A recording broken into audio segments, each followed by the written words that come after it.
Graça e paz a todos, queridos irmãos, aqui é o pastor Paulo Henrique e dando continuidade à nossa série de mensagens expositivas no livro de Salmos, hoje eu gostaria de estar compartilhando com os queridos irmãos a exposição do Salmo 25. Eu gostaria de estar lendo então o texto bíblico que diz: A ti, Senhor, eleva minha alma, Deus meu, em ti confio. Não sejam envergonhados, nem exultem sobre mim os meus inimigos, com efeito dos que em ti esperam. Ninguém será envergonhado. Envergonhados serão os que sem causa procedem traiçoeiramente. Faz-me, Senhor, conhecer os teus caminhos. Ensina-me as tuas veredas. Guia-me na tua verdade, ensina-me, pois tu és o Deus da minha salvação, em quem eu espero todo dia. Lembra-te, Senhor, das tuas misericórdias e das tuas bondades, que são desde a eternidade. Não te lembres dos meus pecados da mocidade, nem das minhas transgressões. Lembra-te de mim, segundo a tua misericórdia, por causa da tua bondade, ó Senhor. Bom e reto é o Senhor, por isso aponta o caminho aos pecadores. Guia os humildes na justiça e ensina aos mansos o seu caminho. Todas as veredas do Senhor são misericórdia e verdade, para os que guardam a sua aliança e os seus testemunhos. Por causa do teu nome, Senhor, perdoa a minha iniquidade que é grande. Ao homem que teme o Senhor, ele o instruirá no caminho que deve escolher. Na prosperidade repousará a sua alma, e a sua descendência herdará a terra. A intimidade do Senhor é para os que o temem, aos quais ele dará a conhecer a sua aliança. Os meus olhos se elevam continuamente ao Senhor, pois ele me tirará os pés do laço. Volta-te para mim e tenha compaixão, porque estou sozinho e aflito. Alivia-me as tribulações do coração. Tira-me das minhas angústias. Considera as minhas aflições e o meu sofrimento. Perdoa todos os meus pecados.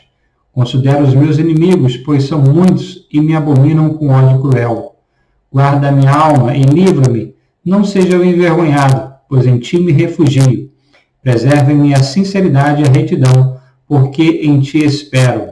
Ó Deus, redime a Israel de todas as suas tribulações. Bom, no Salmo 25, o título que aparece no original é de Davi e indica somente a sua autoria. O Salmo 25 é um salmo pessoal de lamentação. Mais de 60 dos 150 salmos são de lamentação. Esse salmo é uma oração por auxílio divino, onde Davi busca proteção, direção e perdão. No original hebraico, ele é organizado em ordem alfabética e é um dos 9 salmos acrósticos. Os outros são o Salmo 9, o 10, 34, 37, 111, 112, 119 e 145, onde cada versículo inicia como uma letra sucessiva do alfabeto hebraico. O salmo mostra a maneira como Deus dirige o crente fiel nos seus caminhos. Nesse salmo, Davi enfatiza seu desejo pela orientação e livramento do Senhor. A tela de fundo é o amor pactual de Deus, o qual o salmista deseja tornar conhecido. O salmo ele pode ser dividido em 4 partes. Nos versículos 1 ao 7, Davi afirma a sua confiança no Senhor, versículo 1 ao 3, roga por orientação, versículo 4 e 5, e perdão, versículos 6 e 7. Os versículos 8 a 15 descrevem a bondade e fidelidade de Deus. Dos versículos 16 a 21, nós temos um clamor por libertação e proteção. E no versículo 22, Davi conclui o salmo pedindo a Deus que redima todo Israel. Então, nos versículos 1 ao 7, nós temos uma oração ao Senhor. No versículo 1 ao 3, Davi expõe a sua total confiança e esperança no Senhor. O salmo começa com a seguinte declaração: A ti, Senhor, eleva a minha alma. Elevar a alma tem um sentido de expressar confiança no Senhor. No versículo 2, Davi declara: Deus meu, em ti confio. A estreita relação entre Davi e Deus está indicada pelo modo como ele se dirige ao Senhor e pelo confiante apelo que ele faz. Seu desejo e sua intenção estão firmados em Deus. Visto que sua confiança está no Deus vivo e verdadeiro, Davi pede: não seja eu envergonhado. O sentido é não ficar confundido ou desapontado em relação à sua ajuda que ele esperava. O que Davi anela para si mesmo também serve para todos os que esperam no Senhor, como demonstra o versículo 26, que diz: dos que em ti esperam, ninguém será envergonhado. Vergonha e confusão são aspectos característicos daqueles que, como diz a parte final do versículo 3, agem ou procedem traiçoeiramente. Embora a versão Almeida Revista e Corrigida traduza como transgridem sem causa, o sentido da palavra hebraica é agir deslealmente, enganosamente, traiçoeiramente. Literalmente, aqueles que são traiçoeiros e desleais sem motivo, como os inimigos de Davi, mencionados nos versículos 2 e 19. Davi sentia-se cercado de inimigos que o abominavam com ódio cruel, que preparavam armadilha ou laços para ele, como diz o versículo 15, e que desejavam que ele fracassasse e fosse envergonhado. É importante entendermos que os inimigos de Davi, raramente ausentes dos seus salmos, se opõem a ele ideologicamente e não somente pessoalmente. Cerca de 72 salmos, quase a metade do livro, fala sobre inimigos, que são aqueles que se opõem não somente ao salmista e ao povo de Deus, mas também ao modo de viver que agrada a Deus. Davi pede ao Senhor para que os seus inimigos não triunfassem sobre ele, porque eles se opunham ao que Deus representava. A vitória deles não desmoralizava somente Davi, mas também a sua convicção de que o homem deve viver pela ajuda de Deus e não pela própria astúcia. Embora seus inimigos não tenham triunfado sobre ele, era uma constante ameaça. Por isso, Davi pede que Deus o ajude contra os seus inimigos. Sem a ajuda do Senhor, os seus inimigos se regozijariam na ruína de Davi. Porém, no Senhor nós temos a posse da esperança que jamais será frustrada. Charles Spurgeon diz que a esperança exercita as nossas graças. A esperança prova a nossa fé. Portanto, espere em esperança, pois embora a promessa demore, nunca chegará tarde demais. A certeza de Davi é que os que confiam no Senhor não serão desapontados, mas os que procedem traiçoeiramente descobrirão que não existe nenhum livramento para eles. Vergonha e confusão é o fim que Deus tem para os seus inimigos, como diz o Salmo 35, versículo 26, mas não para os seus fiéis.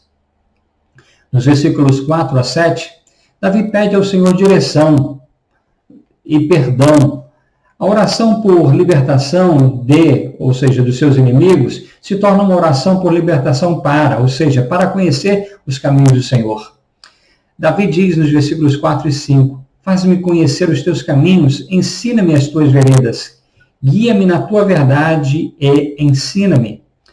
Ele usa diferentes palavras hebraicas para aprendizado ou instrução, ao pedir para que Deus faça-o conhecer os seus caminhos, versículo 4, que ensine-lhe as suas veredas, versículo 4, e o guie na sua verdade, versículo 5.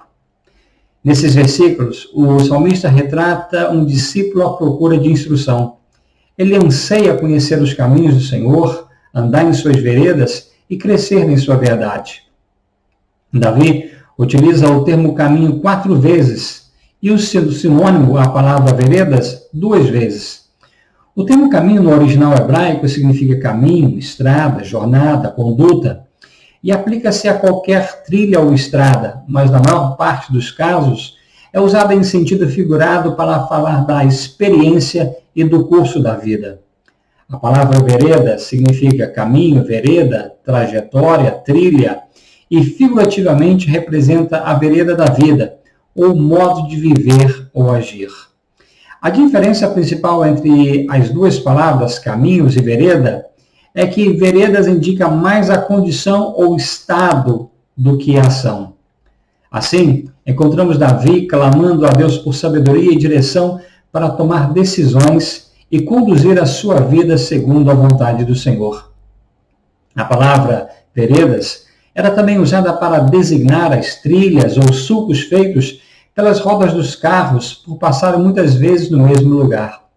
A misericórdia e a verdade são as veredas, os caminhos nos quais Deus constantemente anda em relação aos filhos dos homens. Por isso Davi diz no versículo 6, lembra-te, Senhor, das tuas misericórdias e das tuas bondades, que são desde a eternidade. James Riley diz que a misericórdia de Cristo é como um poço profundíssimo da qual ninguém jamais achou o fundo. Nos versículos 6 e 7, Davi usa 3 vezes a expressão lembra-te, que tem o sentido de lembrar, recordar, trazer à mente. A oração de Davi não representa a preocupação de que o Senhor pudesse se esquecer de algo, mas apenas mostra que a provisão e as graciosas promessas da aliança com Deus existem por causa da misericórdia e bondade de Deus. Davi pede que Deus lembre-se dele, segundo as suas misericórdias e bondades, que são desde a eternidade, ou seja, são eternas. Ao mesmo tempo, pede para que Deus não se lembre ou leve em conta os seus pecados da mocidade, nem as suas transgressões. A palavra pecados vem de um termo que significa errar o alvo ou perder o rumo. Visto que os nossos pecados são como um muro entre nós e Deus, o qual o impede de ouvir as nossas orações ou de estender a sua mão em nosso auxílio, como nos mostra Isaías 59, versículo 1 e 2, Davi apela para a bondade e a misericórdia de Deus, que no original hebraico significa o amor leal e inabalável de Deus, com o qual ele está relacionado com fidelidade ao seu povo. Davi ora confiantemente, porque sua oração tem por base o caráter de Deus. Ele é o Deus da aliança, que demonstra amor fiel, inabalável e pactual por seu povo, e age para com eles com generosa compaixão. Nos versículos 8 e 15, nós temos então louvor e contemplação da bondade do Senhor. Como ocorre com frequência nos Salmos, a oração passa muito naturalmente para o louvor. O que Deus é forma a base daquilo que Ele faz. Porque o Senhor é bom, Ele guia os humildes e os mansos nos seus caminhos, como diz o versículo 8 ao 10. No versículo 8, Davi declara, bom e reto ao Senhor. Por isso aponta o caminho aos pecadores, isto é, aqueles que perderam o caminho ou erraram o alvo. Deus é bom. E uma maneira que ele tem de demonstrar essa bondade é ensinando aos pecadores os seus caminhos. Ele deseja que conheçam os seus caminhos e sejam guiados no caminho da justiça. Porque todas as veredas do Senhor são misericórdia e verdade, ele deseja que todos os homens venham ao conhecimento da verdade, como diz 1 Timóteo, capítulo 2, versículo 4, e se arrependam dos seus caminhos pecaminosos.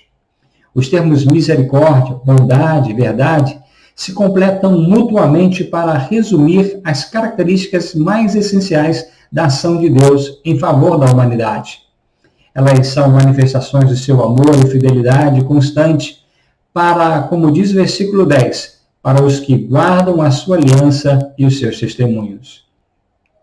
No versículo 11, Davi mais uma vez pede que Deus o perdoe os seus pecados. Ele diz, por causa do teu nome, Senhor, perdoa a minha iniquidade que é grande. Os pecadores que vão a Deus para serem perdoados consideram seus pecados como grandes, porque os pecados foram cometidos contra um grande Deus, grande em poder, grande em justiça e grande em santidade. Ao reconhecer a sua culpa, Davi identifica-se com os humildes e mansos mencionados no versículo 9. Os mansos são aqueles que são ensináveis, humildes, contrastando com os inimigos orgulhosos e zombadores do bem.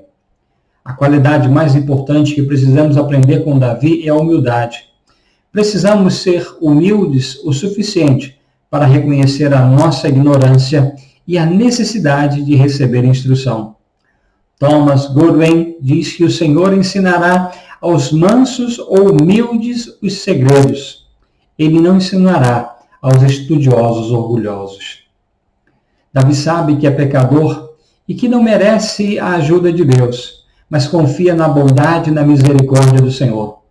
Martin Lloyd Jones diz que a graça é um favor dado a pessoas que não merecem nenhum favor. Um verdadeiro servo de Deus desenvolve uma crescente sensibilidade em relação ao pecado, que o conduz de modo mais consistente a uma apropriação da graça perdoadora de Deus. Nos versículos 12 a 15, Davi descreve os benefícios de temer ao Senhor. O temor do Senhor é reverência e respeito para com Deus, e não uma ansiedade capaz de perturbar a vida, de modo que aquele que teme o Senhor não tem mais nada a temer. Temer ao Senhor é reconhecer os atributos de Deus. Ele é santo, justo, puro, onipotente, onipresente, onisciente e a fonte de toda a sabedoria. Quando consideramos Deus corretamente, também entendemos que somos pecadores, fracos, imperfeitos e necessitados.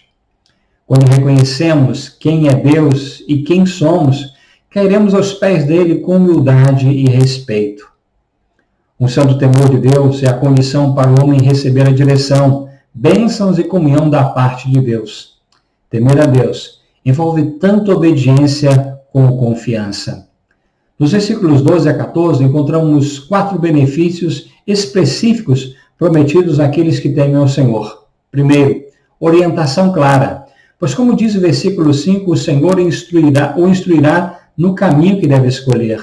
Segundo, prosperidade pessoal, pois como diz o versículo 12, na prosperidade repousará a sua alma. 3, segurança familiar, pois como diz o versículo 13, a sua descendência herdará a terra. E 4, comunhão com Deus, pois como diz o versículo 14, pois a intimidade do Senhor é para com os que o temem.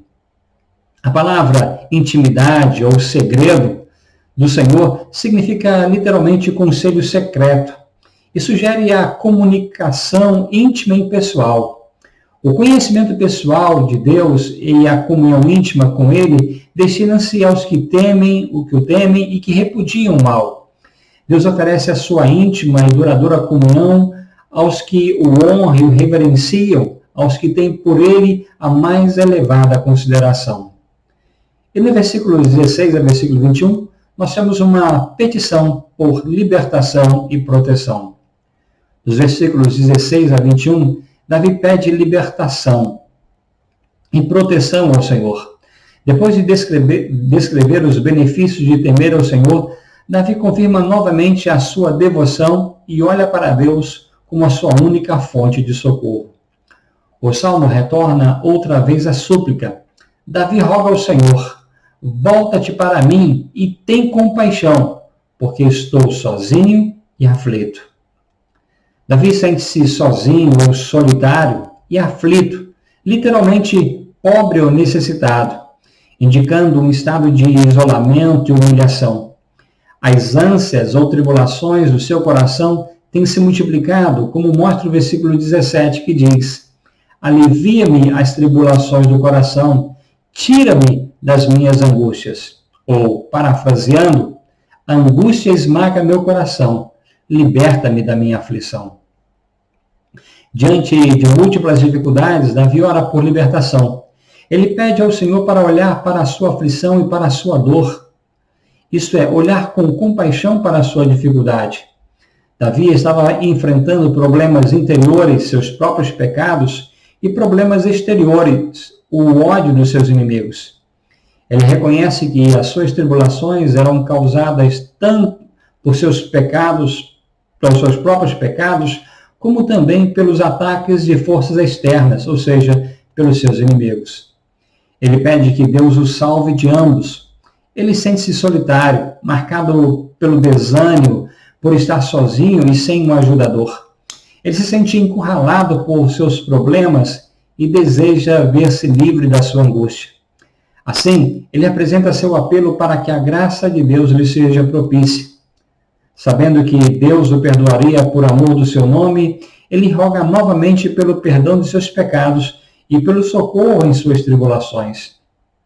Davi estava cercado por muitos inimigos que o aborreciam com ódio cruel, literalmente ódio violento. Diante de tamanho perigo, Davi clama por proteção e livramento, pois o Senhor é o seu seguro refúgio. Em contraste com os seus inimigos que procedem traiçoeiramente, no versículo 21, Davi pede que Deus preserve a sua sinceridade e retidão ou integridade. Termos esses que indicam pureza e honestidade, pois ele confiava no Senhor. E no versículo 22, nós temos então uma oração por Israel. Davi termina o salmo pedindo que Deus redima todo Israel. A mudança do indivíduo para a comunidade não é, de fato, surpreendente. já que o bem-estar do povo está intrinsecamente ligado à aliança individual. A palavra redimir, no original hebraico, é um dos termos mais comuns do Antigo Testamento para se referir à ação de Deus em favor do seu povo. A palavra tem o sentido de comprar algo de volta, porém pode significar também libertar do perigo, da dificuldade ou da escravidão e passar para um estado de liberdade e alívio. Muitas vezes ocorre no contexto de resgate ou libertação de pessoas dos problemas ou aflições. O Senhor redimiu Israel da escravidão no Egito e ele também redime e salva os indivíduos dos seus inimigos. E concluindo, nesse salmo, Davi luta com questões sérias da vida, evitando a negação e afirmando a sua completa dependência de Deus. Ele confia em Deus mesmo diante dos problemas e dos seus inimigos que lhe perseguem com ódio cruel. Esse salmo retrata a vida como uma jornada difícil que não podemos completar com sucesso por nossa própria conta. O mundo, de maneira geral, e mais especificamente os meios de comunicação e as mídias sociais, procuram nos influenciar e querem nos levar a seguir várias direções, muitas das quais em clara contradição com a palavra de Deus. Mas quando nos sentimos confusos quanto a que direção seguir, devemos nos lembrar que o Senhor ensina ao humilde o seu caminho. Assim como Moisés, em Êxodo 33:13, o salmista ansiava intensamente por conhecer os caminhos de Deus. Quando estivermos dispostos a buscar o Senhor, aprender com a sua palavra, obedecer os seus mandamentos, receberemos a sua direção específica. Davi sabia que o caminho da vida não era fácil, mas foi bem sucedido em sua jornada, pois se apegou a 3 certezas inabaláveis. Primeiro, a ajuda que precisamos vem de Deus. Ao orar, Davi não apenas pede sabedoria, mas também discernimento para compreender a palavra de Deus, pois somente assim pode aprender os caminhos do Senhor e entender o seu próprio caminho. A súplica guia-me na tua verdade, no versículo 5, nos lembra que a palavra e a oração sempre andam juntas. Segundo, o nosso Deus é bom e confiável. O versículo 8 diz, bom e reto é o Senhor. Essas e outras características divinas podem ser percebidas de sua ação na história. Aquilo que ele faz e diz é sempre bom e certo. Se nos sujeitarmos a Deus com humildade e mansidão, o Senhor nos ensinará o seu caminho, mas se formos arrogantes, ele se calará. Terceiro, confiar no Senhor nos dá a vitória. As ideias de esperança e vergonha com frequência são encontradas juntas no Antigo Testamento. Esperança é uma perspectiva confiante, não porque uma pessoa conhece o futuro, mas porque o crente conhece a Deus e confia no seu caráter. Quando confiamos em Deus, nunca seremos envergonhados, pois como diz Hebreus 10:23, guardemos firmes a confissão da esperança sem vacilar, pois quem fez a promessa é fiel. Que Deus abençoe os queridos irmãos em nome de Jesus. Amém.